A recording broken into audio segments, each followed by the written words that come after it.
Hello, everybody. Welcome to another episode of the Thriving Adoptees podcast. Today, I'm delighted to be joined by Danielle Gaudette. Lovely to see you again, Danielle. Yeah, great to see you too, Yeah. Simon. So let's talk healing. Sounds good. What does healing mean to you? Yeah, that's such a good question, right? Because I feel like it can mean many things to many people. So for me, it really starts with like an internal kind of healing of my mind, healing of my heart. Before I even think about healing of the body, for me, it's always like looking at the state of my mind, the state of my heart, healing things that I might be holding on to, places where I'm hurting inside, and how can I heal them? How can I let go? How can I see it from a new perspective? Um, so it's internal. It's a lot about loving myself and accepting myself. I feel like it starts there. Yeah. So you've got a few different layers there, um, and I think you're totally right. It's different things to different people. Mm-hmm. That's why we're doing this healing series. This is why Mm-hmm. we're focusing on healing, because it's one Mm-hmm. of those phrases, well, not phrases, it's a word. It's one of those words that we bandy around and everybody's got a different take on it. That's right. That's what I'm trying, that's what I'm getting at. That's Um, right. uh, That's right. Healing of the mind, the heart, and the body. So Yeah.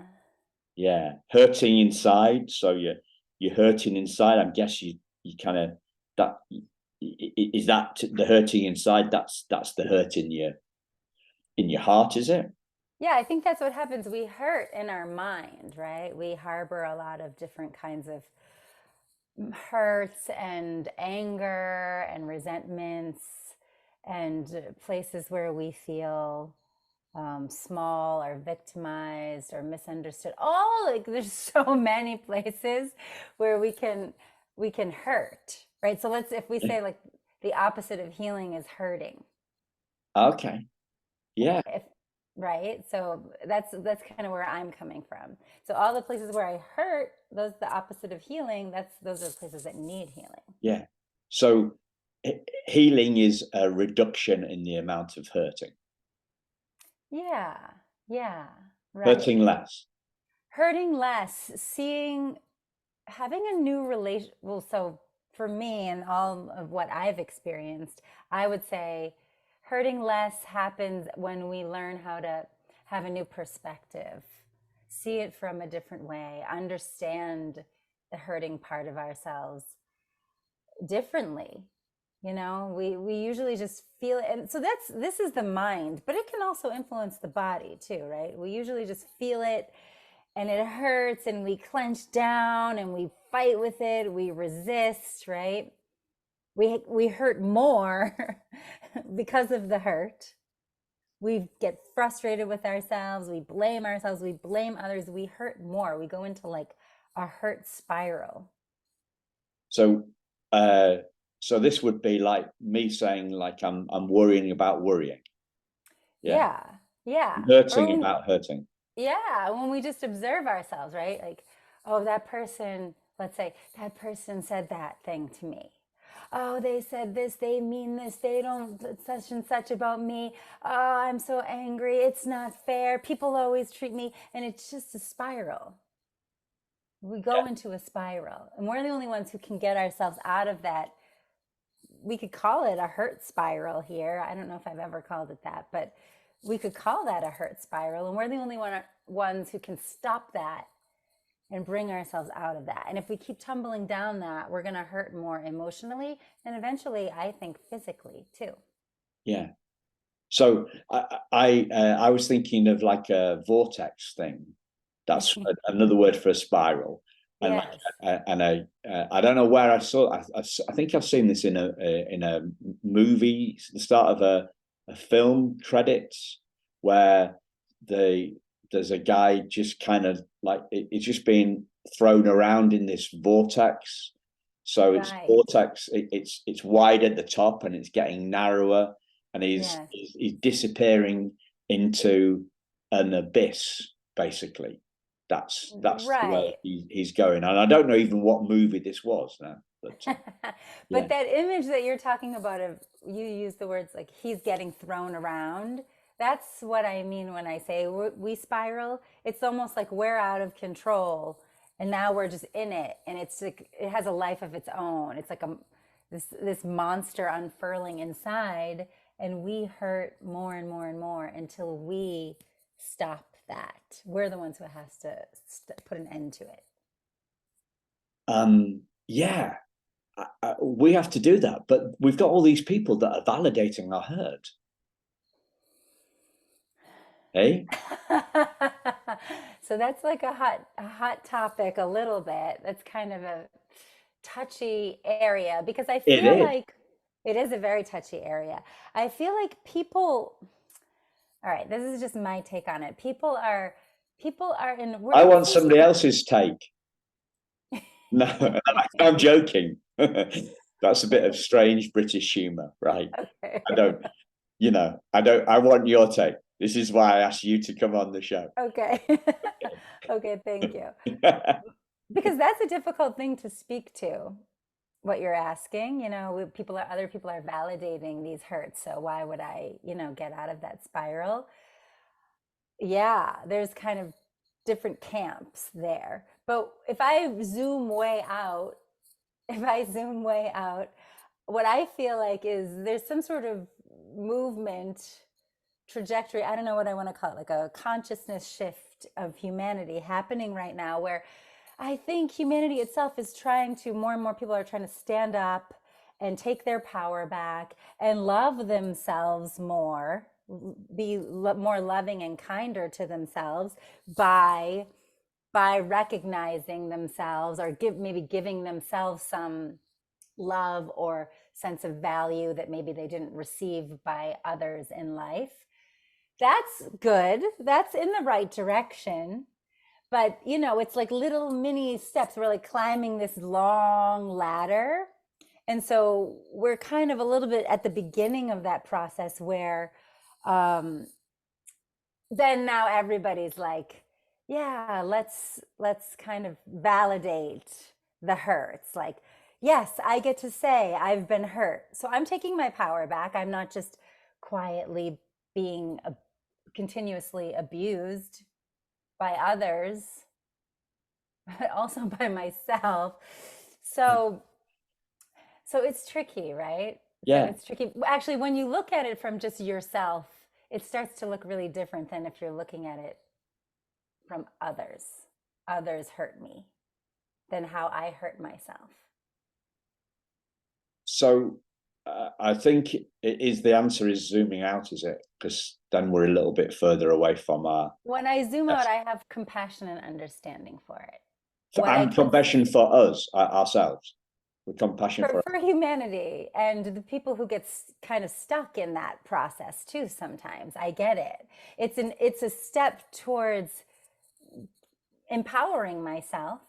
But okay, I'm I'm I'm I'm jumping subjects. I know I do this to you sometimes, but it's connected because I think this is a really key point here, Simon. Like focusing on others and how others hurt me, or focusing on myself and how I hurt myself.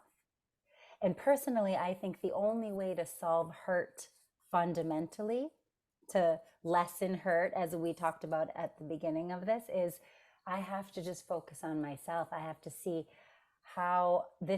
what this is doing to me. So when I'm validating these hurts, eventually, if I'm really aware of myself, I'll start to notice that it doesn't feel good. Okay. So if I can take my philosophy and run it through and see if it sticks with yours, right? So what we're saying is we change our focus from outside to inside, from other people to ourselves. And if we feel that we still got to focus on the outside, other people, we think that that's still got it. We use that as a way to gauge how we're doing. So we look at our reaction to their reaction. Yeah, we do, but we're stuck there. We can't really heal when we're stuck in that mindset. Well, let me take a different view at it then. Listen, right. If we are focusing on changing, if we're waiting for them to change, we'll be waiting forever. Right, right. Yes, right.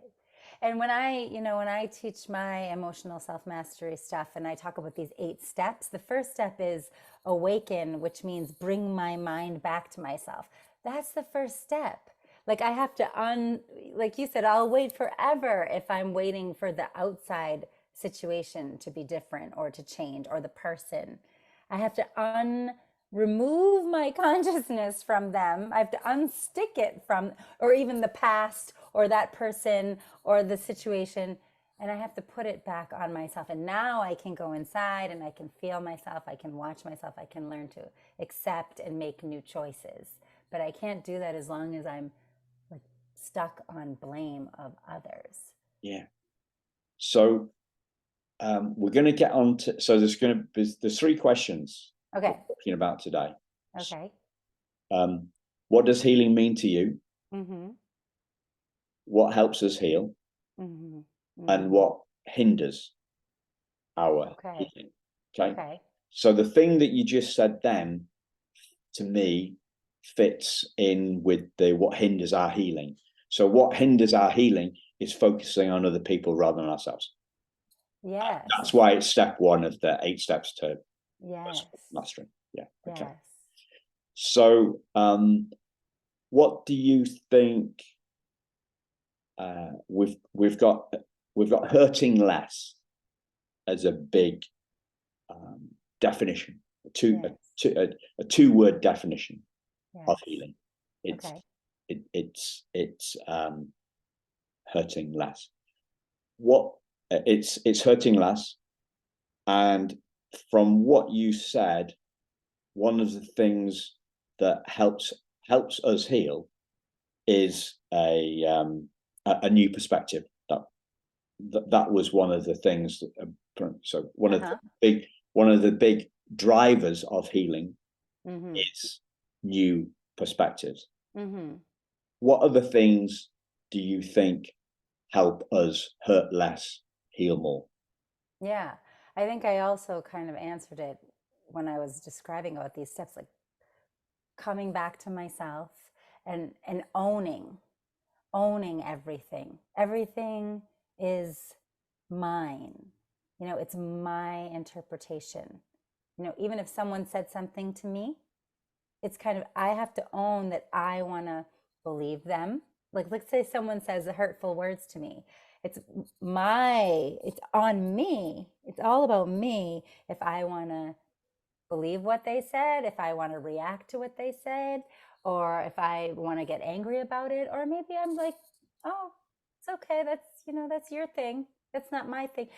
Coming back and recognizing that really the power is within me, the answers are within me. If I can just kind of really take a good look at myself and take ownership of all the things that I think and feel and do and believe and see. This is all mine. This is mine. So that deep self-examination is critical for healing. Self-awareness and self-examination and going within and finding the answers within. Rather than blaming somebody else. Yeah, or trying to find them outside somewhere. Yeah. We have Trying to find the cause outside. Yeah, or the solution, really. The solutions are within me. Because we've talked about this before. I have a true self. I have love inside. I have light inside. So if I keep looking inside, I have my own innate wisdom that's gonna help me see this from a different perspective. Even your best friend tells you a million times how to see it from a different perspective. It's not as valuable as the moment where you have a shift because you realize I was the one that was holding on to the anger. I was holding on to the hurt. I was holding on to the belief that you can hurt me. So healing comes with shifts in perspective. Yes, and going within. How you're And going to. yeah, and one of those shifts, a perspective is a point of view. So are we talking? We're talking about our point of view rather than their point of view. Yeah, we have to see ourselves. So maybe we should take an example, right? So if someone keeps saying something that's hurtful for me, but like you said earlier, I can sit around and wait for them to stop saying it or stop thinking it, stop acting that way. I can wait for them to change. I can use all my energy and breath to try to convince them to change. Or I can just kind of sever that and just focus on me. What am I feeling here? What am I doing here? Like, I feel hurt. I feel upset. I feel angry. Now I get to process my own feelings. I get to let go of any judgment I have and just, be accepting of my feeling. It's okay to feel hurt. It's okay to feel angry. Do I want to stay here? Is there another way to see it? Is there another choice for me to feel? So how could these seem great, Danielle? And yet, if I was trying to play devil's advocate, I would say this all looks to be okay with little stuff, but with big stuff like adoptee trauma, adoption trauma, primal wound, or something like that, this it feels kind of too little to heal a trauma as big as that. Mm-mm. So for me, that's the process that I have used for healing that trauma within me over and over and over and over again. It's something that is like repeatedly cultivating inside of me. So you're talking about uh, this is a crap joke. Okay, Okay. how do you eat an elephant? How do I eat an Danielle, elephant? how do you eat an elephant? I'm a vegetarian. I don't eat elephant. I don't eat meat. I don't eat elephants either. But the answer to the joke is right. Um, a mouthful at a time. Okay. A mouthful at Okay. a time. Okay. So what you're saying is you're taking big adoptee trauma after coming out of the farm, all that sort of stuff. But you're eating, you're healing that trauma one mouthful at a time, one little thing at a time. That's kind of what you're saying. Yes, by developing like a new system in my brain because we have unhealthy systems in our brain of how we perceive, very unhealthy ways of perceiving myself, others, the world. So, by making the decision to kind of make a healthier system in my brain, a healthy system is one that, okay, let's bring my mind to myself and feel myself and be aware. I mean, I experienced this with my own birth mother. Like, Yeah. I couldn't, there was some degree of that I couldn't heal. I just absolutely couldn't until I realized I'm completely like stuck on her. Like, I keep focusing on her. Her. She said, she didn't say, she did, she didn't. Why'd she? Why'd she? And I was miserable there. There's no way to heal some part of my hurt Yeah. until I realized, oh, I'm like, like I need to, I'm like stuck on her. I got to come back to me. And then when I felt me, I could feel, okay, this is the hurting part of me. Well, let's breathe in and feel the hurting part of me. Well, what is it? Oh, it feels kind of very small inside. Well, let's breathe in and feel the small part of me. Oh, it's the place where I can't feel love. Like there's no love there. I feel empty. So I want her love. I want her love. Like, oh, well, let's just breathe and be with that empty place. And then, oh, as I do that, like that shifts too. And then suddenly my love, my very innate love that is my original nature arose in my heart. And I was like, wait, I have love inside. Like, I am love. Like, I was disconnecting from my love because I was stuck on her. I was missing the medicine, quote unquote, the answer, the treasure that was within me by being stuck on her. And then I came back, I felt myself, I felt okay with my feelings. It's a lot of practice to accept those things and be okay with them and sit with them and breathe with them. But then love arises. And then with love came compassion, then came gratitude. And I started to shift my relationship with her, which is still shifting today in a totally different trajectory than how it was stuck for like over a decade.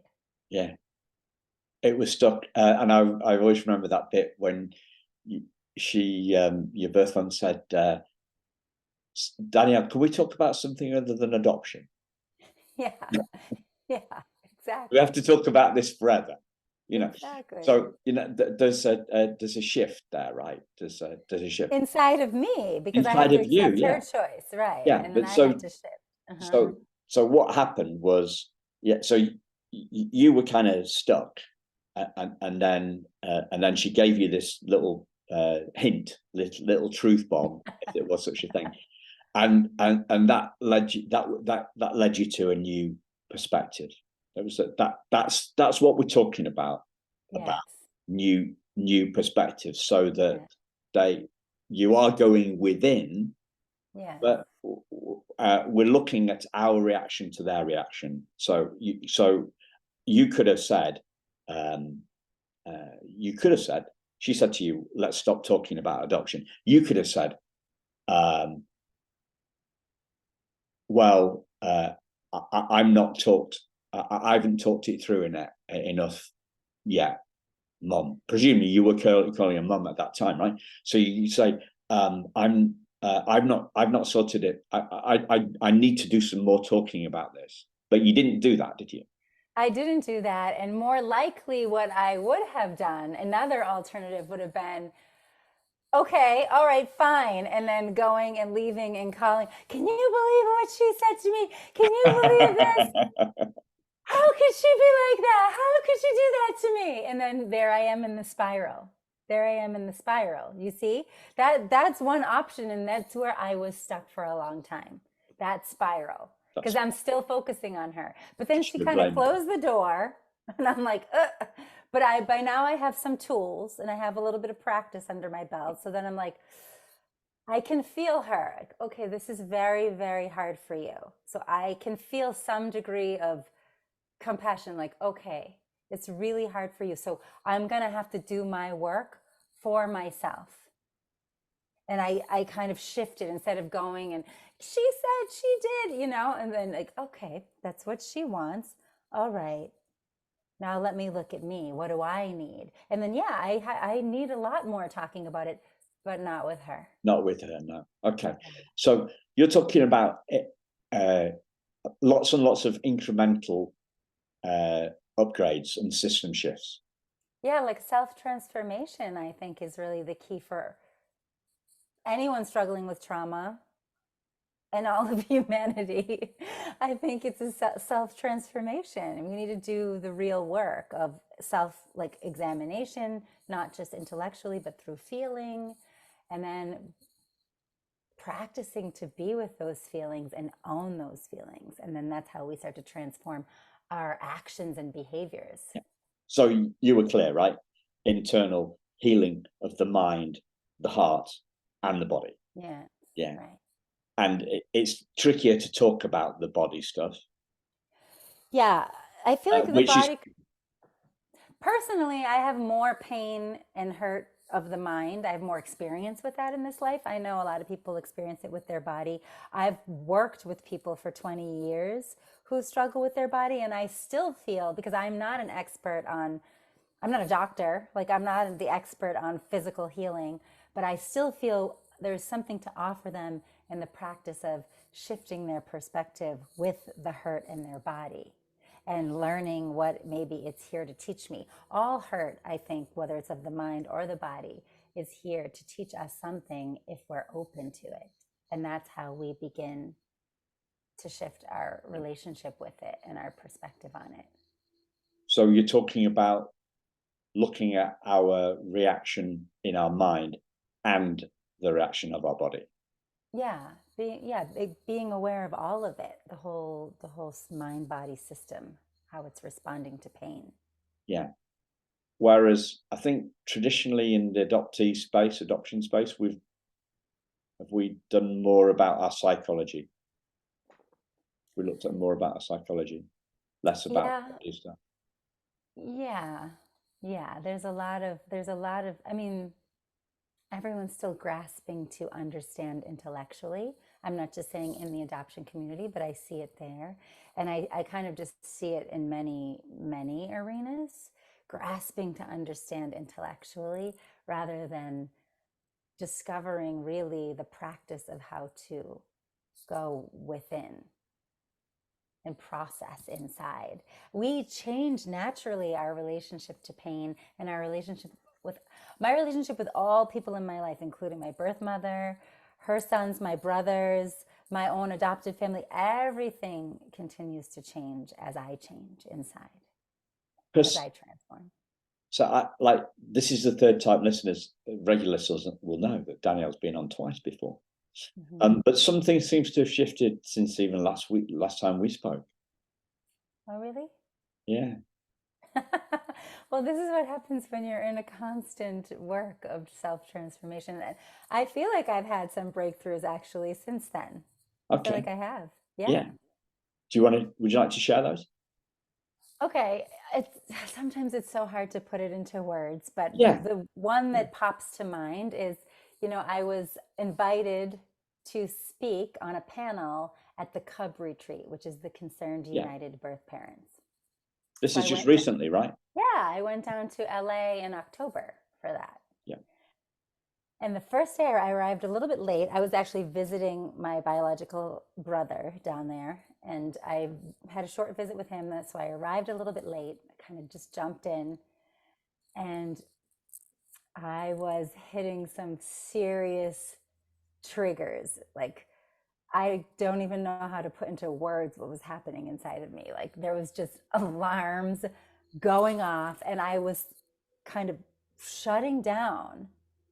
I joined an adoptee support circle. That was like the first thing I did. And I couldn't even speak, which, if you know me, that's very unlike me. Yeah. You're like, it definitely is. But everyone in the circle talked, but I couldn't talk. And my brain, I was just listening. I was watching, I was observing this screaming girl inside. She was just sort of screaming. I didn't even know what she was screaming about, but she felt very unsafe. I went to an evening session, and there's a presentation happening, and I can hardly listen, but this highly triggered little self inside of me was just going crazy. So they had little pieces of paper and pens all over on the table. So I grabbed one, because I'm not in a position where I can go, do some body tapping, like the kinds of things I teach. I couldn't do that. I couldn't go talk it out with someone. I couldn't even go talk it out with myself in a quiet space. I was in the middle. I was with like 100 people in this room, So I grab a piece of paper and I just start scrawling down. And basically there was some huge, huge anger. But that anger was part of this very, very thick defensive wall. This is the key point. I, for the first time, feel like I made some space and I could see with great clarity this wall, this giant fortress inside my heart that is a wall of defensiveness, self-protection, mistrust. And that wall, when that wall is up, there's a lot of anger and defensive behavior that I don't even understand what's happening. Like, I don't even understand. I couldn't talk. I was like sat at the furthest corner of the room for dinner. I was just behaving so strangely. So I grabbed a pen. I'm writing. All this anger is coming out. A lot of anger towards my birth mother. like not nonsensical, even just a hurt voice inside.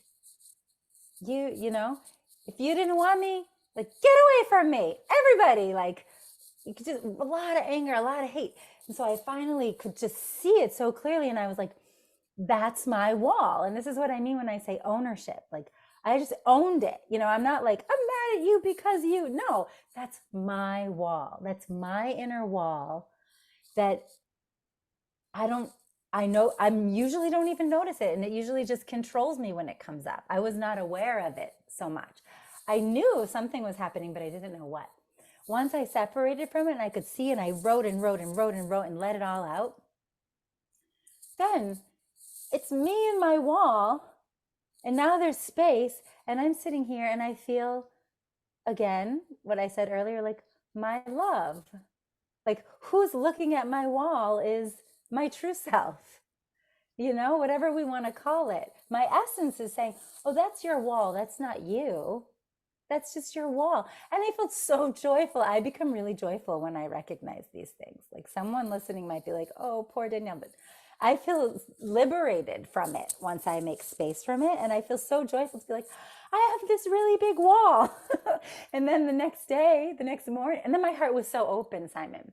Did you have to And I tell was, everybody? You bet you had to tell everybody about the wall, didn't you then? and so then the next morning, it was so helpful because that was where my panel was. And so then when I spoke my panel, that's what I realized. From the moment that I met my birth mother, this massive wall went up, and I didn't know what to do with it.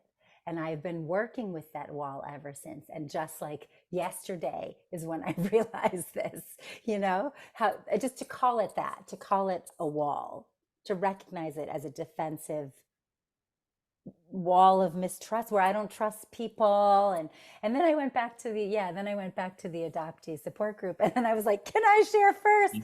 And I shared everything, and then it really helped the group. Everyone in the group was like, yeah, I actually feel this, you know. And then everyone feels comfortable to kind of start letting it all out, because that's the thing, we don't have to be afraid of these feelings. We don't have to hate ourselves for them. They're not bad. We're not bad for having them. We need to know about them. And then now, like, I'm not controlled by my wall anymore. I was full of love. I was chatting with everybody there. I was so happy to connect. I was loving the birth mothers who I was on the panels with. I was like feeling compassion for everyone in the room. Like, everything changed. And since that time, I just feel so much lighter. I feel lighter. I feel free from it. Like, even if something comes up, I can tell, oh, this is my wall. Okay. I don't need to like fall for it. I don't need to listen to it. So that inner work has a huge payoff by doing that process. Mm-hmm. Yeah. So you disidentified. The wall wasn't you. You were your uppercase S self. Right. So yes. You're separating who you are from this wall, and the wall was made of what? Anger, resentment, stuff like that. Mostly feeling unsafe, and then trying to protect myself, easily threatened, defensive. Well, that's what walls do. Yes, but when I'm controlled by that behavior, I don't realize that I'm in the midst. I wasn't realizing that. No. Yeah. No. But when I got some space, but yeah, that's what a wall does. It's there to protect you, right? That's your point. That's the point. Yeah. Yeah. Yeah. Have I told you about my wall? No. Well, it was with my birth mother as well. Mm-hmm. Yeah. So the story I tell. Sorry, listeners, if you heard this before. I'm going to assume that not everybody listens to everyone, right? We're producing so many episodes. So around this time of year, I go to a different swimming pool. It's a 60-yard pool, right? Mm-hmm. 50 meters approximately. And there is a wall in the bottom of this pool to make it from a 60-meter pool to 60-yard wall to 2 30-yard pools, right? So they can have 2 races. Okay. Yeah. Okay. I get it. And this wall actually rises up from the bottom of the pool. Really pretty cool, right? So when I was reading this letter from my birth mother, it was like I started crying my eyes out, right? Started crying my eyes out, and the wall disappeared. So before it was me on one side of the wall, my birth mother on the other side of the wall, separated by the wall. And I call the wall, I say the wall's made of anger and trauma, so, right? It disappeared. So two, it's like it's a Spice Girls song, when two become one, right? It's a Christmas hit. We're doing this in the run up to Christmas, right, ladies and gentlemen? It was I'm not a Spice Girls fan. I don't know why. When two become one, right? So the wall came down in the middle of the swimming pool, and two different pools became one pool. I was merged with her. There was no separation between me and her. There was no me and her. We were just one.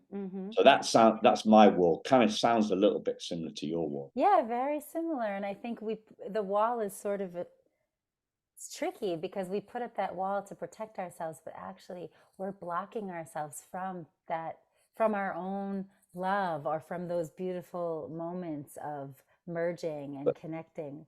But it's not us that puts up that wall, is it? It's not like something that we are you a bricklayer? I've got a friend who's a bricklayer, right? But you're not a bricklayer. It's our egos that are laying that stuff down, isn't it? Yeah, it's happening very subconsciously. It's happening very subconsciously. But we can, once we bring what's subconscious into our conscious awareness, then we get to become in charge of the wall. Instead of the wall is in charge of me. Yes. Yeah. And interestingly enough, that's why they invited me to this retreat, because a birth mother who is she's like the, what do you call it? Not ambassador, but anyway, she's a representative in Washington State. She had read Healing Tree, and then she really liked this part of Healing Tree where I talk about ownership. And like, I have this, but it's not me. Or I have this anger, it's not me. I have this wall inside, but it's not me.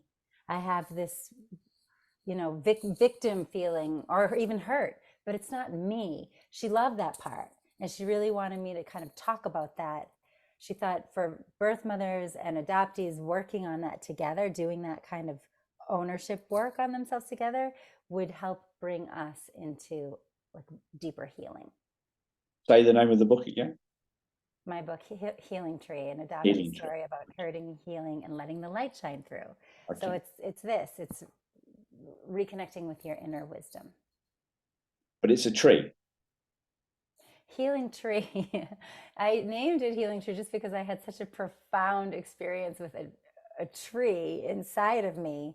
It's funny how it's a tree, because I feel like a lot of people in the adoption community use trees because we're kind of disconnected from our family tree. But actually for me, I felt a tree inside of me when I did this deep energy and spiritual healing.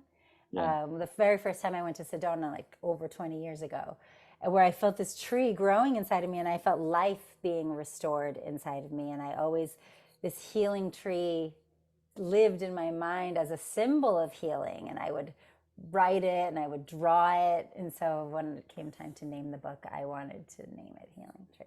It's a kind of process of healing, and also being a healing tree for others. So what stops us healing?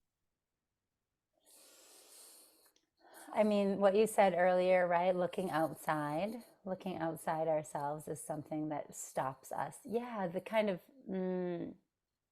inability to shift from outer consciousness to inner consciousness. I think that's the main one. It's our inability, whether we don't have a sense of how to do that, or we're just so caught up in it that we're unable to do that. That there can be kind of two reasons why we have an inability to do that. We're so caught up in it where we don't have I use this word sense a lot in my work. Like we don't have a sense for it. We don't have a feel for it. And also doing it feels painful at first, right? It's more comfortable to just blame others than to look at myself. So it's and hard at first. hard. And the other thing is that we're conditioned to blame the outside. So Mm, I yes. haven't used this one for a while, but I can use it. I can use it for right. I sometimes think it's easier to see things with trivial examples, such as the weather, right? Mm-hmm, mm-hmm, So obviously in the UK we have miserable weather. mm-hmm, We have mm-hmm, miserable weather. mm-hmm, It causes misery. The weather causes misery, and we are mm-hmm, raised as upstanding British citizens mm-hmm. to believe that the weather, and there's all this proof, right? Oh, whether it's all the scientists proof, all the, yeah. So we've been conditioned, whether we're adopted or not. I think is the case, right? I Yeah. don't think non-adopted people think, but it's a flip. It's a flip comment, but like it goes to the essence of the truth, right? Mm-hmm. We believe we believe that the Right. weather, we believe Yes. that other Yes. people, the weather, traffic jams, uh, Yes. Mm-hmm. snowstorms. Um, I'll use my particular one. IT support desks, helplines. Yeah. Yeah, Yeah, I hear yeah. you. I All hear these you. different things. We believe that they cause our feelings, but no. And that, no, and that's a good point. Like we're conditioned to believe. So Yeah, it's a lot of, it takes a very strong choice, a strong will. It has to be like a very clear decision to want to go within and undo that conditioning and programming, right? yeah. It's a conscious decision. It's a conscious decision Yeah. to look at what's in our consciousness and look at, Yeah. because Yeah. it's all within. Yeah. Exactly. Exactly. So looking without is the ultimate. Yeah. Looking without is the state of the world and why we cannot heal. Why we cannot heal. Why there's always divisions, separations, and conflicts the more we look without. But within, to your example, when the wall came down, you felt the merging, you felt the oneness. Within is where we experience that. Without, we see, oh, you're different from me. You live over there. I'm here. Oh, the weather's different. Yeah, that's fine on the surface. But when it goes deep, there's big conflict, huge fighting. The wall So, is division. The wall is the divider.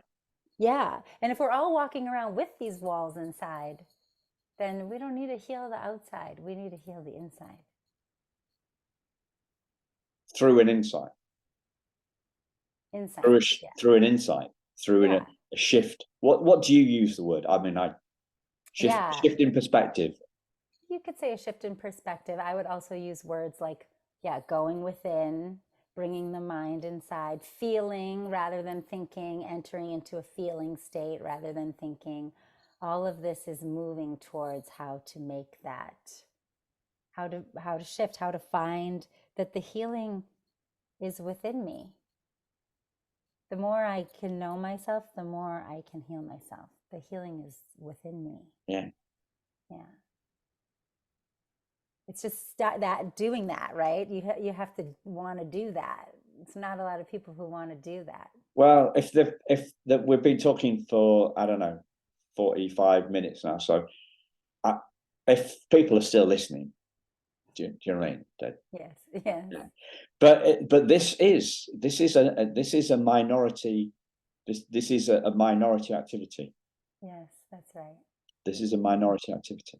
Yes. Unfortunately, that is currently true. I want to believe that it's increasing, like more people are discovering this and practicing this. you know, it's that long journey, and to awaken the sense and do the work is just isn't I really feel it's an ongoing deepening process. But even just to see people getting started gives me hope, gives me joy. Yeah.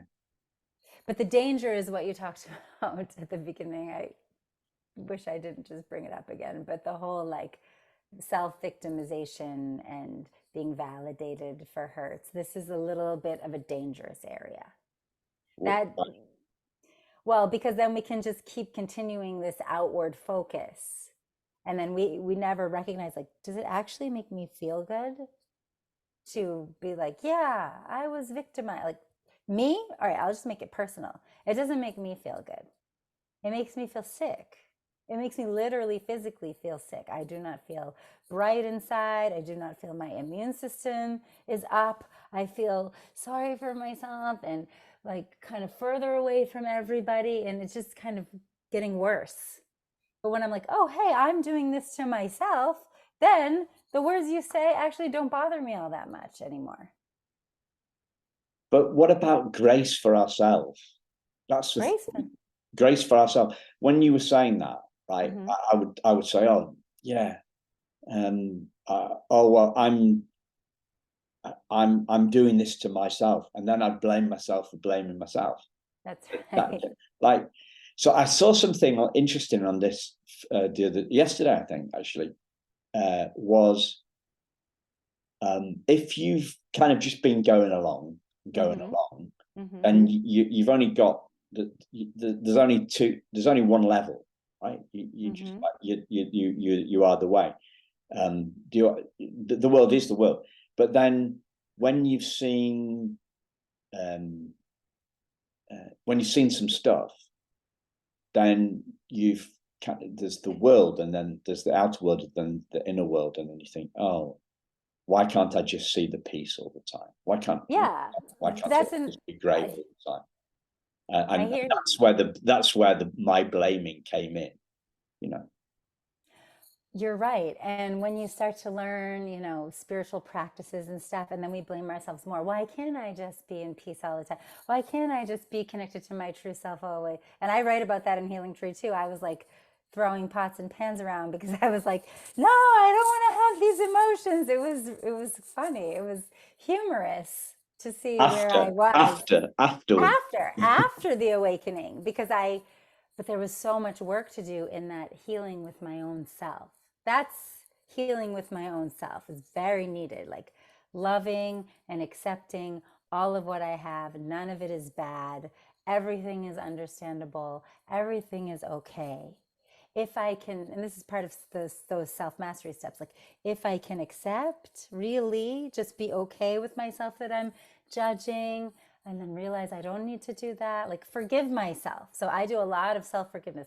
Forgive myself that I fell off the track. Forgive myself that I got angry again, that I said those words that I wish I didn't say. Forgive myself quickly. And then next step is choose. Now I can make a new choice.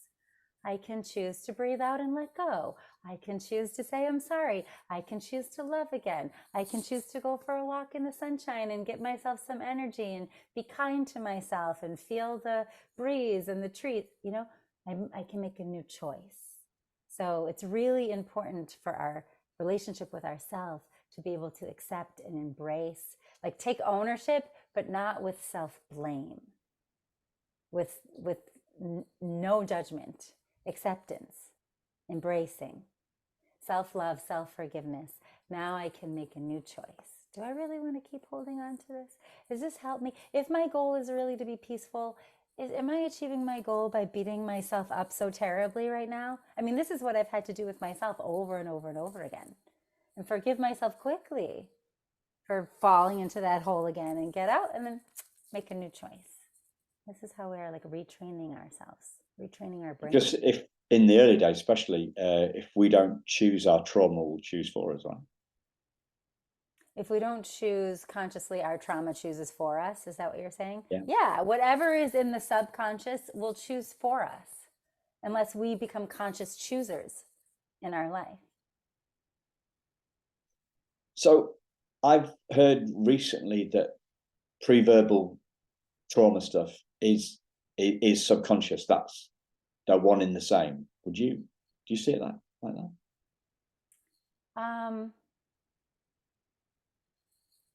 I would say likely. I mean, obviously, what is pre-verbal is very, very, very hard to bring into your conscious awareness. Very, very hard.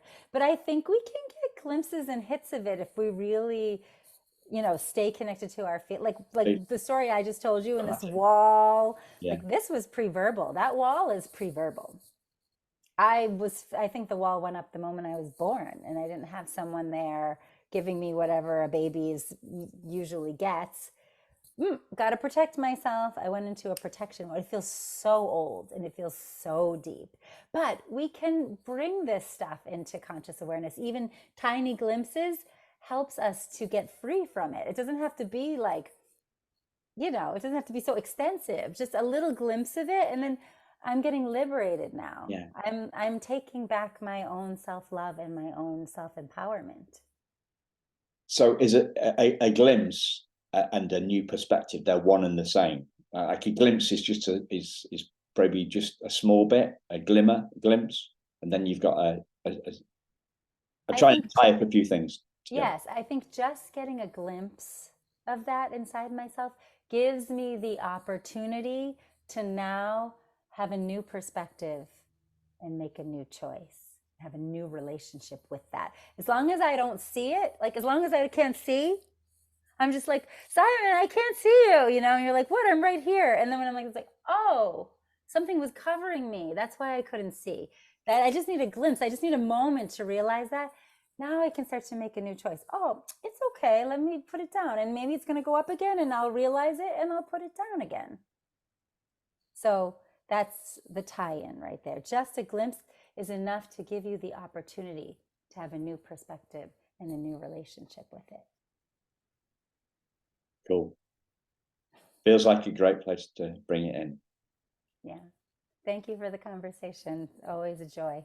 Always a joy. So there's links to the previous conversations, and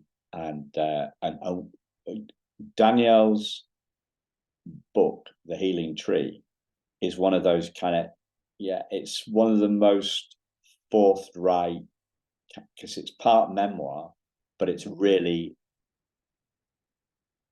explicitly about healing too. Yeah, the whole not that sort of explicit, right, ladies and gentlemen, but explicit about healing. Like, so the second part of the book is the 8 steps, from what I remember. Yes. The 8 steps. So, and also one of the things that is great for us audiophiles is it is available on Audible. One of the few. But like most memoirs are memoirs, this is kind of hybrid, I guess, is it? Yeah, I think it's considered a teaching memoir. A teaching memoir. Okay. Now I've not heard that. I've not heard that phrase before. So I would urge you to check it out, because I've listened to it and it's great. Thanks a lot, listeners. Thank you, Danielle. And we'll speak to you very soon. Take care. Bye-bye. Good. Bye-bye.